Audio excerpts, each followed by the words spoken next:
Président de l'Association française du syndrome de fatigue chronique. C'est une association qui s'est créée en 1998. Une petite partie à Lille, une autre petite partie à Lyon. Et puis le miracle d'Internet a commencé et se sont regroupés et on a démarré. Alors, ce qu'on a cherché tout d'abord, c'est à avoir une reconnaissance. Et donc, on est reconnu puisqu'on est une association d'intérêt général. Donc, on peut délivrer des reçus fiscaux. On a reçu également l'agrément du ministère de la Santé, donc nos adhérents peuvent devenir représentants des usagers auprès des instances médicales. Et on est en train de chercher à devenir association bienveillante, c'est-à-dire pouvoir récupérer des legs. Alors, on n'est pas là pour récupérer de l'argent, mais une association, malheureusement, il lui faut des subsides, sinon ça ne marche pas. Alors, qu'est-ce qu'on fait en principal sur notre association? On essaye d'aider les gens qui sont malades ou qui pensent être malades du syndrome de fatigue chronique ou de l'encéphalomyélite myalgique. Alors, pour ça, on a développé des permanences téléphoniques. On a à peu près entre 1000 et 1500 conversations téléphoniques sur l'année. On a également des permanences physiques. Alors, c'est pas partout parce que même s'il y a 150 000 malades, c'est très disséminé sur le territoire. Et donc, on a des endroits où on fait des permanences. C'est Angers, c'est Nancy, c'est Lyon, Paris, Nice. Et puis, le troisième point, on essaye d'aider les personnes qui tombent sur un blocage, soit au niveau des arrêts de travail, soit au niveau de la reconnaissance du handicap. Donc on essaye de les aider dans la construction de leur dossier, parce que pour eux c'est très très important. On a un gros projet qui s'appelle DOT, Digital Open Traitement, je sais plus. Thérapie, pardon. Et le syndrome de fatigue chronique et l'encéphalomyélite myalgique, ou MSFC, c'est une maladie chronique. Ça veut dire qu'a priori, elle ne guérit pas. Et dans tous les cas de maladie chronique, il s'est développé ce qu'on appelle l'éducation thérapeutique des patients qui permet de contrôler la prise en charge du traitement par les personnes malades et accepter leur maladie. Ça, c'est très important. Pour ce faire, il faut faire des réunions entre les malades, les soignants, les médecins. Et on retombe sur le même problème, c'est qu'on est trop disséminé. Donc on va essayer de faire ce projet en ligne sur Internet. Et c'est un gros projet, puisqu'on a chiffré ça à 38 000 €. Je parle toujours d'argent, c'est pas possible. Et on va essayer de mettre ça. Et pour tout ça, on va mettre en ligne donc tout un tas de documents qu'on fait avec le conseil scientifique. Des vidéos, il faut les faire parler l'entourage parce que il faut que l'entourage aussi reconnaisse la maladie. Voilà. Et puis on a décidé, comme on n'était pas très bon en communication et qu'on n'était pas très très bon non plus je vais pas trouver le mot, en militantisme, il s'est trouvé qu'on s'est regroupé avec Million Missing. On a vu que on ne faisait pas tout à fait la même chose et qu'ensemble on pouvait faire de plus grandes choses. On pouvait le faire également avec des groupes sur Internet, Facebook, tout ça. Et donc on a essayé de faire une synergie et de travailler tous ensemble pour avoir de meilleurs résultats. Voilà. Je passe la parole au professeur Jean-Dominique de Cournon.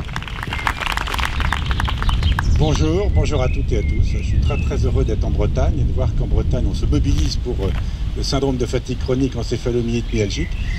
Moi-même donc je suis président d'un conseil scientifique, c'est un peu une petite société savante qui travaille au service de la SFC, donc qui la conseille pour les missions qu'elle a à accomplir, pour le soutien au niveau des patients. Et nous avons aussi une mission qu'on va dire scientifique bien entendu, qui est de développer la recherche, aussi de s'informer sur tout ce qui se dit à droite et à gauche, et d'essayer de faire une synthèse. Alors on est dans une situation un peu particulière, c'est que cette maladie, qui n'est pas une maladie rare, mais une maladie très handicapante, en fait est un peu orpheline. Elle est orpheline de savoir qui s'en occupe comme médecin, c'est des neurologues. Moi, je suis interniste. Vous savez, c'est des médecins qui s'occupent un peu de tout. Et c'est un peu la raison pour laquelle, dans notre conseil scientifique, on a des gens d'horizons très divers, des spécialistes de neurologie, de médecine interne, de maladies infectieuses, et aussi des scientifiques, des biochimistes et autres. Et ce petit cercle qui fait une douzaine de personnes est réparti un peu sur toute la France. On n'est pas assez nombreux. Et ce qu'on voudrait, c'est, en dehors de notre aide directe à la SFC, donc c'est créer un mouvement au niveau de la recherche scientifique en France et également de nous associer au niveau européen. C'est ce qu'on a fait là depuis maintenant 2 ou 3 ans, puisqu'un réseau de chercheurs européens s'est constitué, qui s'appelle Euromed. Il y a d'ailleurs un site internet, vous pourrez y aller. C'est soutenu par la communauté européenne et il y a 2 représentants de notre conseil scientifique qui y travaillent dans l'objectif d'avoir des recommandations plus consensuelles, plus européennes qu'on puisse appliquer en France. Une des difficultés de la prise en charge de cette affection, c'est que les classifications diagnostiques restent différentes les unes des autres, qu'il n'y a pas de traitement reconnu, qu'il y a souvent une certaine incertitude des médecins vis-à-vis de l'affection, un classement souvent excessif et réellement excessif dans le cadre d'une maladie psychiatrique, alors que ce n'est pas une maladie de ce type. Et les Français, donc nous y sommes mis depuis quelques temps, mais nous avons un certain retard par rapport à d'autres pays européens, mais on essaie de rattraper ce retard en mettant au point des modèles physiopathologiques, et on travaille actuellement sur des explications du syndrome de fatigue chronique. C'est un puzzle dont les pièces sont dispersées, et nous espérons très prochainement avoir un modèle qui nous permette d'expérimenter des traitements. Donc vous voyez, c'est une action qui est en cours. Ça fait plus de 20 ans que la maladie est connue, mais jusqu'à présent, il y avait une insuffisance d'efforts dans ce domaine. On ne peut pas faire tout seul. Il n'y a pas de centre de référence. Il est donc nécessaire de mobiliser tout le monde, les médecins, mais aussi les pouvoirs publics. Voilà, merci de votre attention.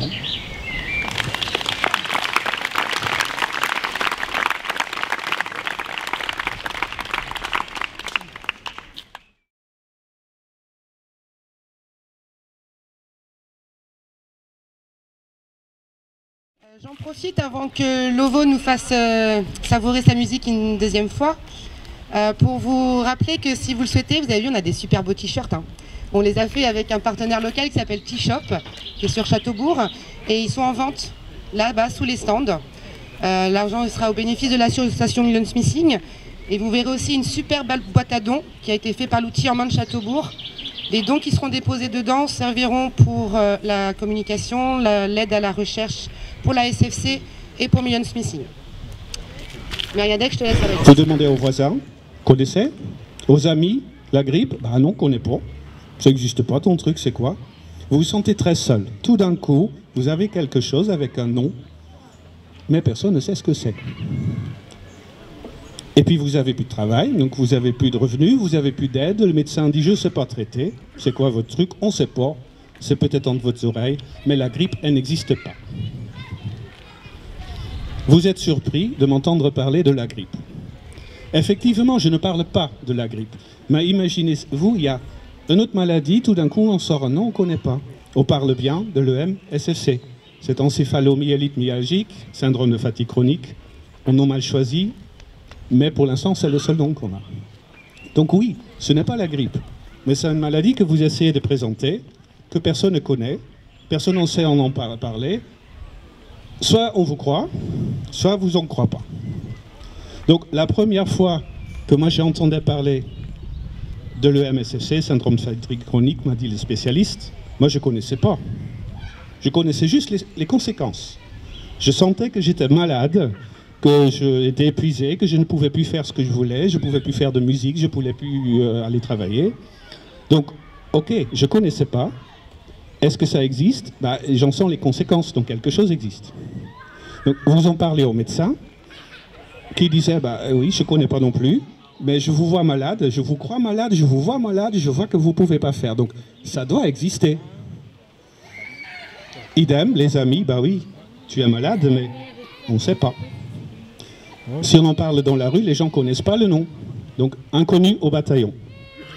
J'étais dans mon pays d'origine, j'étais aux Pays-Bas, je parlais à quelqu'un de cette maladie, il m'a dit « Ah oui, je connais, il y a un ami qui a ça, puis on en parle. » Il m'a dit « Tiens, ça existe, dans d'autres pays on en parle. Pourquoi on n'en parle pas en France ?» Et voilà le rôle de Millions Missing France, c'est d'en parler. De faire en sorte que demain, quelqu'un vous parle de cette maladie, vous le connaissez. En tout cas, vous avez entendu parler du nom. Ah, on n'est plus très visible, on n'est plus invisible. Quelqu'un vous parle d'une amie qui a cette maladie. Ah, on n'est plus inconnu.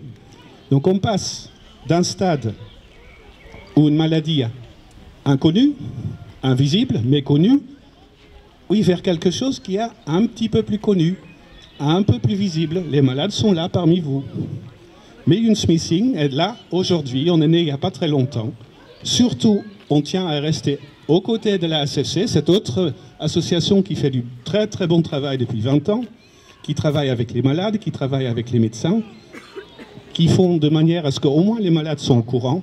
Mais il ne faut pas qu'il y ait que les malades au courant, il faut aussi que le grand public, vous tous, les voisins des malades, les amis, l'entourage, que tout le monde soit au courant. Que la presse en parle, que la politique en parle, que tout le monde en parle en fait. Et Millions Missing est là pour ça. On est là pour montrer que cette maladie existe, on est là pour montrer que les malades existent, on est aussi là pour montrer les conséquences de cette maladie qui rend handicapés beaucoup de malades, qui restent chez eux, qui ne peuvent plus faire. Là, je tiens debout, mais ne me demandez pas pourquoi. Donc, Millions Missing, c'est quoi ce nom? Donc, il y a des millions, c'est des millions de personnes qui manquent à la société. C'est aussi des millions d'euros, de dollars qui manquent à la recherche. Et ces millions qui manquent à la société, en fait, ils manquent à vous. C'est des gens que vous connaissez, qui étaient dans votre orchestre d'harmonie, qui travaillaient avec vous au bureau et qui ne sont plus là. Ils manquent. Et pourtant, on existe. On est là. Donc, je suis malade, mais j'existe. Non, je suis malade et j'existe. Et donc, j'existe. Et Millions Missing a tout à fait ce rôle à jouer de vous faire parler de cette maladie. Donc, si vous pouvez me faire un plaisir, allez, deux plaisirs. Premier plaisir, on a besoin d'un peu d'argent, il y a un boîte à dons là-bas. Mais surtout, le plus grand plaisir que vous pouvez faire aux malades, et donc à nous, c'est parlez-en autour de vous. Demain, vous êtes au travail, vous voyez un ami, parlez-leur de cette maladie, parlez-leur de ces malades qui veulent être vus, qui veulent être connus et qui veulent être reconnus. Et surtout, je suis très content que vous soyez tous venus. Je vais relaisser la place à la musique. Merci beaucoup d'être venus et surtout, parlez-en.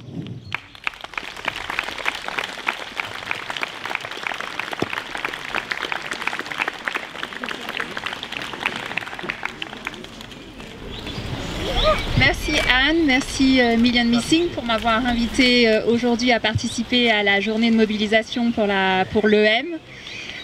Donc je suis Alexandra, je travaille à Genève et mon rôle c'est de rassembler des organisations nationales qui s'occupent de l'EM pour appeler l'Organisation mondiale de la santé et ses États membres à adopter des mesures de santé publique pour aider les patients. Donc à Genève, vous devez le savoir, beaucoup d'organisations se trouvent là-bas pour justement engager des dialogues, pour influencer la politique de l'Organisation mondiale de la santé, qui est la plus haute autorité de santé publique au niveau international.